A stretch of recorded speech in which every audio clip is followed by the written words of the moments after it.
Today, we announce a step forward in bringing those we believe were responsible for the 9/11 attacks and the attack on the USS Cole to justice.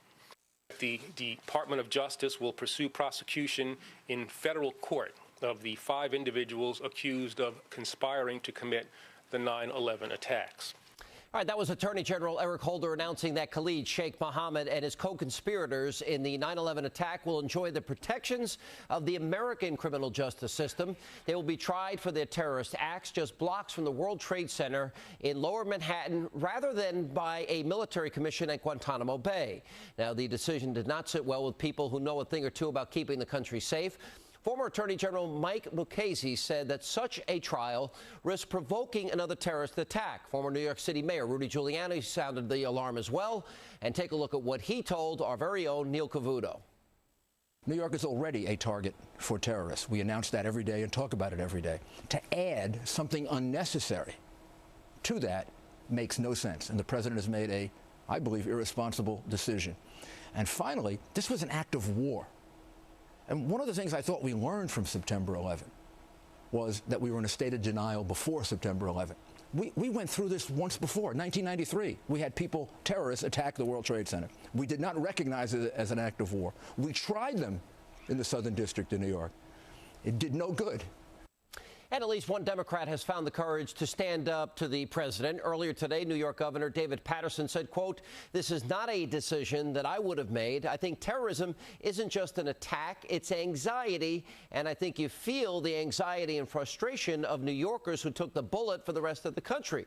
Joining me now with reaction to all of this is the chairwoman of Keep America Safe, Liz Cheney. Liz, thanks for being with us. Look, thank you for having me, Sean. All right, let me ask one first blunt question. Does this increase the likelihood that America will be attacked in the future? Well, I think it is an unconscionable decision, at the very least, Sean. I think that, you know, if you think about what this president is doing simultaneously, he is refusing to give our troops on the battlefield in Afghanistan the resources, the reinforcements that they need to win on the battlefield against the enemy. And at the same time, he's now announced that he'll be bringing terrorists onto U.S. soil and giving them a platform in a courthouse that's 6 blocks away from where over 2,000 Americans were killed on 9/11, giving them a platform where they can preach jihad, where they clearly have a much bigger recruitment tool than they could have developed themselves. And I think it's indefensible. You see, I think of all my criticism of the president, I think this is the most reckless, dangerous, and irresponsible decision that he has made this far. But isn't all of this rooted in the fact he doesn't think that there's a war on terror? He thinks This is a man-caused disaster. Philosophically, he thinks this is a criminal matter, not an act of war. So isn't that somewhat then consistent with his viewpoint?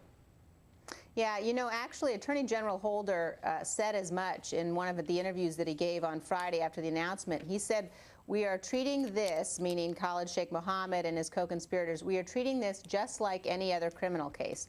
Well, that's like saying Pearl Harbor was just another criminal case.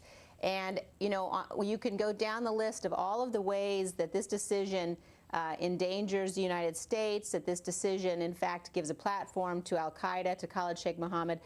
The bottom line, though, is that this demonstrates conclusively that we are going back to a pre-9/11 mentality. And when you think about what that means, you know, it's one thing to treat terrorism like a crime before you've been attacked the way we were on 9/11. Once, you know, we're looking at this with hindsight and we know where that path leads, it's just simply an indefensible and insufficient way to defend the nation. If your enemy is waging war against you and you just issue indictments, then you can't prevel in those circumstances. All right, so let's just look in the future. So this is going to be a circus. This trial will probably go on for years. We probably will telegraph to our enemies, you know, the methods by which, you know, we use to extract information, et cetera. In that sense, it seems to me that they want to put almost the Bush administration and their policies on trial. And because, we didn't Mirandize Khalid Sheikh Mohammed, because we used enhanced interrogations to get more intelligence than we would have gotten from our intelligence community. What does that mean? Is there a chance he gets off the hook now? Well, look, I think, you know, the Attorney General has got himself in a very precarious situation, because on the one hand, he seems to be guaranteeing convictions. On the other hand, he's saying this is going to be a free and fair trial. I mean, you're sort of in the land here of fantasy. And at the end of the day, we're at war. And there's no part of the Attorney General or the President's obligation, leading the nation at a time of war that involves reading Miranda rights. Yeah. I think that we need to urge Congress to bring back up the legislation that they voted down just a few weeks ago here that would have barred the transfer of terrorists from Guantanamo to U.S. soil. There were 5 very brave Democrats who voted with the Republicans in the Senate on that amendment. I think we need to urge them to bring it back up again, and we need to hold those Democratic senators who vote against that amendment accountable and responsible. They ought to hear from their constituents on this. All right, so Khalid Sheikh Mohammed's statement that I'm responsible for the 9/11 attacks from A to Z, so that could be thrown out, that evidence could be thrown out, that admission could be thrown out as inadmissible, because he will have the same rights as every American citizen, even though he's not, and even though historically, from the Revolutionary War to the Civil War to World War II, we use these military tribunals. So that's what the American people need to know about this? That's right. The other thing they need to know is that he will have massive discovery rights.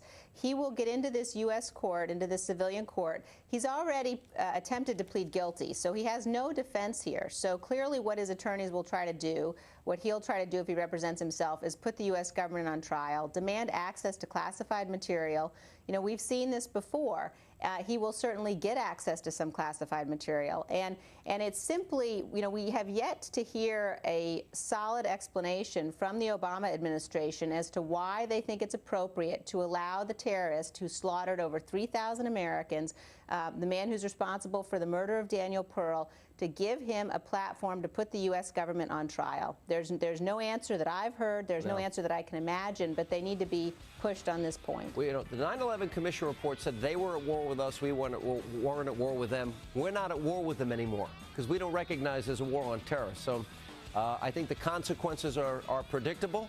And if America doesn't wake up, I fear for what can happen. But Liz, good to see you. Thank you for being with us. Thank you. Thanks, Sean. And coming up, one Democratic senator says